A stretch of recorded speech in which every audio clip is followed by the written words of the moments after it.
Hello नमस्कार दोस्तों, मैं ऋषभ आपके चैनल एजुकेशन फॉर ऑल में एक बार फिर से आपका स्वागत करता हूं। आज हम लोग जो रेलवे का प्रैक्टिस सेट कर रहे थे उसका मैं अगला पार्ट लेकर के आ गया हूं, जिसमें हम लोग साइंस का प्रैक्टिस सेट कर रहे हैं और इसमें आपका तीनों सब्जेक्ट जो है वो शामिल है। इसके अलावा जो है मैं साइंस का सब्जेक्ट वाइज जो है वो प्रैक्टिस सेट स्टार्ट किया हूँ और सबसे पहले मैं जो है वो बायोलॉजी को स्टार्ट किया हूँ, जिसमें मैंने पहला चैप्टर ब्रांचेज ऑफ बायोलॉजी के बारे में जो है वो पढ़ा दिया है। अगर आपने उसको नहीं देखा है तो आप जो है चैनल पर विजिट करके जा करके देख सकते हैं। अगर आप बिहार एसएससी की तैयारी कर रहे हैं तो उसके लिए भी साइंस का प्रैक्टिस सेट चल रहा है, आप जो है जा करके कर सकते हैं।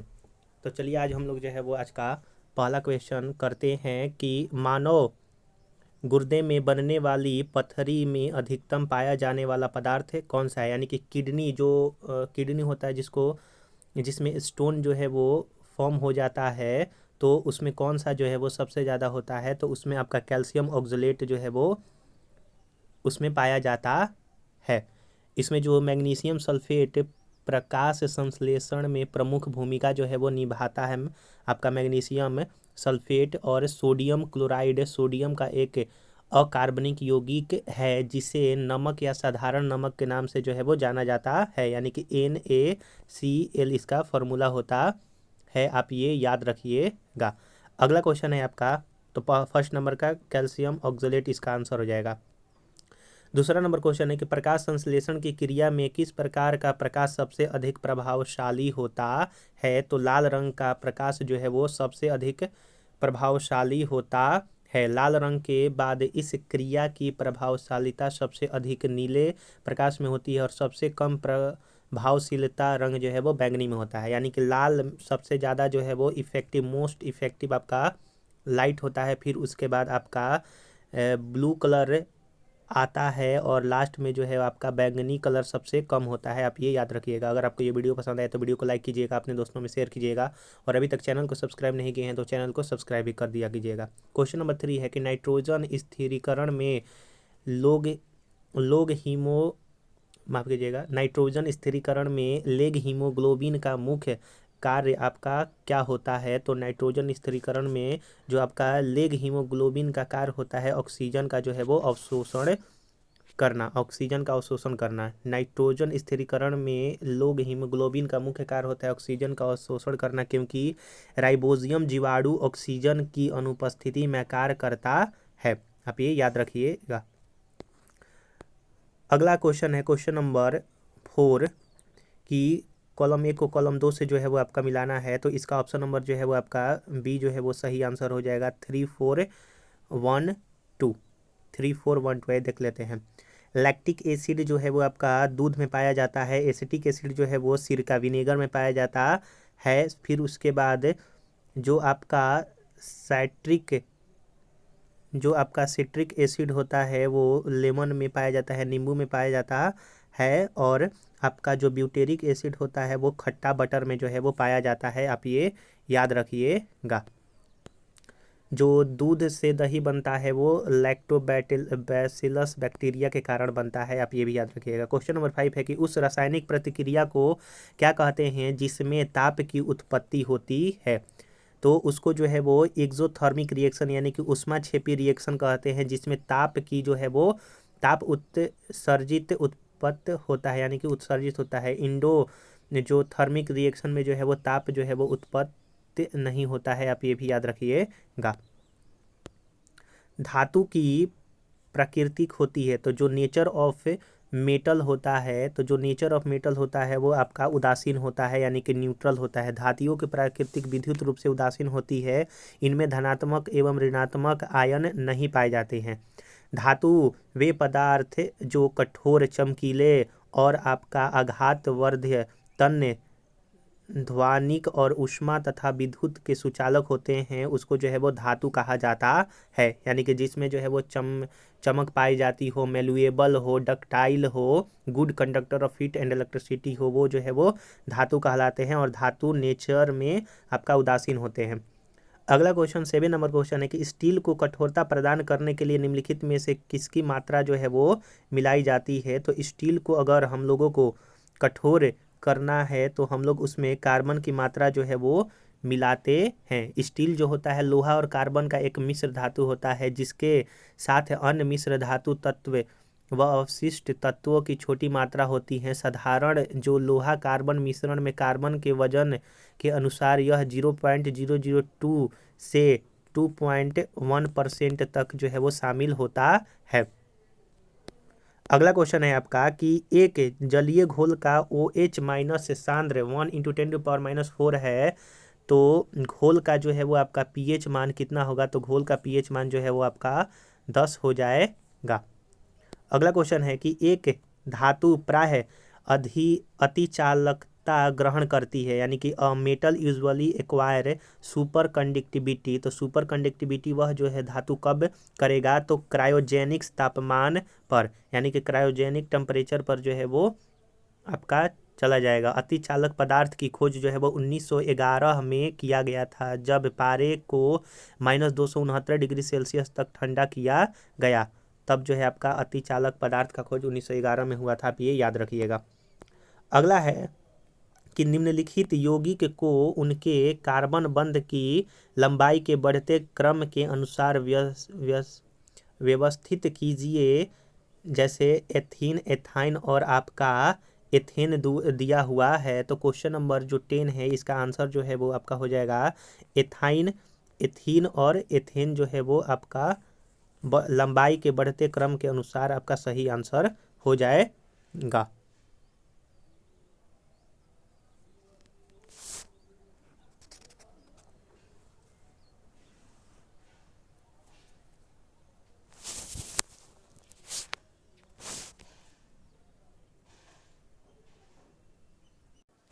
चलिए अगला है आपका 11 नंबर क्वेश्चन कि आधुनिक आवर्त सारणी के साथ किसका नाम जुड़ा हुआ है? तो आधुनिक आवर्त सारणी के साथ जो है वो H.J. मोसले का नाम जुड़ा हुआ है, जो कि 1913 ईस्वी में आधुनिक आवर्त सारणी का जो है वो खोज किया था। और यह जो है मॉडर्न पीरियोडिक टेबल आपका एटॉमिक नंबर के बढ़ते क्रम पर दिया गया है। वहीं मेंडलीव्स ने जो पीरियोडिक टेबल बनाया था उसमें जो है इन्होंने आवर्त सारणी का जो आपका बढ़ते हुए एटॉमिक मास के तहत जो है वो उन्होंने आपका पीरियोडिक टेबल जो है वो बनाया था, आप ये भी याद रखिएगा। और न्यूलैंड्स ने अष्टक में कहा गया कि जब तत्वों के उनके परमाणु द्रव्यमान के बढ़ते क्रम में व्यवस्थित किया जाता है तो प्रत्येक 8वें तत्व में समान गुण जो है वो आपका होता है।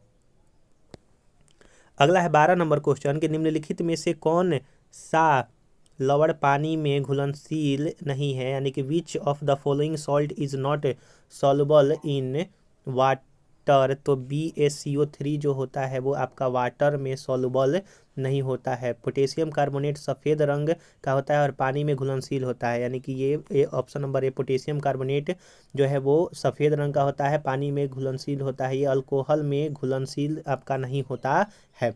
CaCl2 कैल्शियम क्लोराइड पानी तथा अल्कोहल में घुलनशील होता है, यानी कि यह वाटर और आपका अल्कोहल दोनों में जो है वो आपका घुलनशील होता है। NaSO4 सोडियम सल्फेट का प्रयोग मुख्यतः डिटर्जेंट के निर्माण में होता है तथा यह पानी में घुलनशील होता है, लेकिन आपका बेरियम कार्बोनेट और सल्फ्यूरिक अम्ल में घुलनशील तथा पानी में कम घुलनशील होता है। यानी कि जो आपका ऑप्शन नंबर बी है वो सल्फ्यूरिक एसिड में घुलनशील हो जाएगा, लेकिन पानी में आपका कम होता है या फिर नहीं होता है।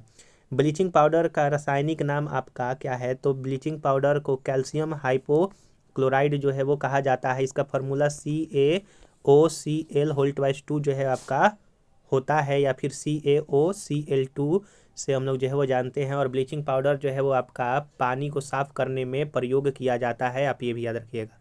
क्वेश्चन नंबर 14 है कि निम्नलिखित में से किसे जुड़वा खनिज कहा जाता है? तो जुड़वा खनिज सीसा और जस्ता को जो है वो जुड़वा खनिज के नाम से जो है वो जाना जाता है, आप ये याद रखिएगा। जिंक जो आपका लोहा होता है उसमें जंग लगने से बचाने के लिए जिंक का जो है वो ऊपर कोटिंग किया जाता है। क्वेश्चन नंबर 15 है कि 4 kg की एक वस्तु विरामावस्था पर स्थित एक स्थिर बल की क्रिया के तहत यह 5 मीटर प्रति सेकेंड गति प्राप्त करती है, तो बल द्वारा जो किया गया कार्य होगा वो आपका कितना होगा? तो ये आपका 50 जूल जो है वो आपका हो जाएगा। क्वेश्चन नंबर 16 है कि हेनरी इकाई है, तो जो आपका हेनरी है वो किसका इकाई है, तो सेल्फ इंडक्टेंस का जो है वो हेनरी इकाई है। प्रतिरोध को जो है वो ओम में मापा जाता है, और जो विद्युत धारिता होता है इसको जो है वो फैराड में जो है वो मापा जाता है। आप ये भी याद रखिएगा, फैराड में मापा जाता है या फिर कूलम पर वोल्ट में भी इसको जो है वो मापा जाता है।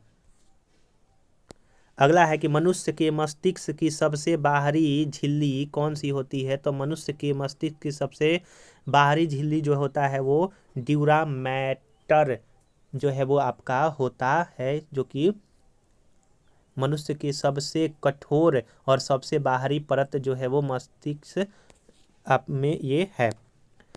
क्वेश्चन नंबर 18 है कि 15 ओम 20 ओम तथा 30 ओम प्रतिरोध समांतरबद्ध है, तो परिणामी आपका संतुल्य प्रतिरोध जो है वो कितना होगा, तो ये आपका पैरेलल में कहा गया है। तो आर इक्विवेलेंट जो होता है वो 1/15 प्लस 1/20 प्लस 1/30 जो होगा। 30 आपका एलसीएम हो जाएगा 2, माफ़ कीजिएगा 60 जो है एलसीएम हो जाएगा तो 4 प्लस 3 प्लस 2, यानी कि इसको जब हम लोग जोड़ेंगे तो 4 3 7 2 9, 9/60। तो ऑप्शन नंबर इसका जो है वो कौन सा आंसर हो जाएगा, तो 60/9 जो है वो आपका आंसर हो जाएगा। जब आर का वैल्यू निकले लिखेंगे तो ये जो है वो अपोजिट होता है, तो 60/9 हो जाएगा। और यहीं अगर आपका सीरीज में दिया रहता तो सबको हम लोग जोड़ देते तो आपका डायरेक्ट जो है वो आंसर आ जाता, अगर सीरीज की बात करता तो। क्वेश्चन नंबर 19 है कि चुंबकीय क्षेत्र में स्वतंत्र रूप से चलने पर प्रोटॉन का निम्नलिखित में से कौन सा गुण नहीं बदल सकता है, तो स्पीड जो है वो नहीं बदल सकता है। यानी कि चुंबकीय क्षेत्र में स्वतंत्र रूप से प्रोटॉन अगर चलेगा तो उसका जो है वो स्पीड नहीं बदल सकता है, आप ये याद रखिएगा। क्वेश्चन नंबर आज का लास्ट है कि मानव शरीर में कोशिकाओं की खोज किसने जो है वो किया था, तो मानव शरीर में कोशिकाओं की खोज रॉबर्ट हुक ने 1665 ईस्वी में जो है वो मृत कोशिका का खोज किया था। वहीं चार्ल्स डार्विन ने 1858 में क्रम विकास का जो है वो आपका खोज किया था। 1858 में क्रम विकास का जो है वो खोज किया गया था। तो आशा करूंगा कि आपको ये जो है वो 20 क्वेश्चन अच्छी तरह से समझ में आया होगा। आप जो है इसका स्कोर बताइएगा कि आपने जो है वो 20 में कितना स्कोर किया। अगर आप पीछे वाला वीडियो नहीं देखे हैं तो इसका मैं प्लेलिस्ट बना दूंगा, आप जो है जा करके देख सकते हैं। अगर आपको ये वीडियो पसंद आया होगा तो वीडियो को लाइक कीजिएगा, अपने दोस्तों में शेयर कीजिएगा, और अभी तक चैनल को सब्सक्राइब नहीं किए हैं तो चैनल को सब्सक्राइब भी कर दिया कीजिएगा। तो चलिए हम लोग जो है अगले वीडियो में मिलेंगे, तब तक के लिए नमस्कार।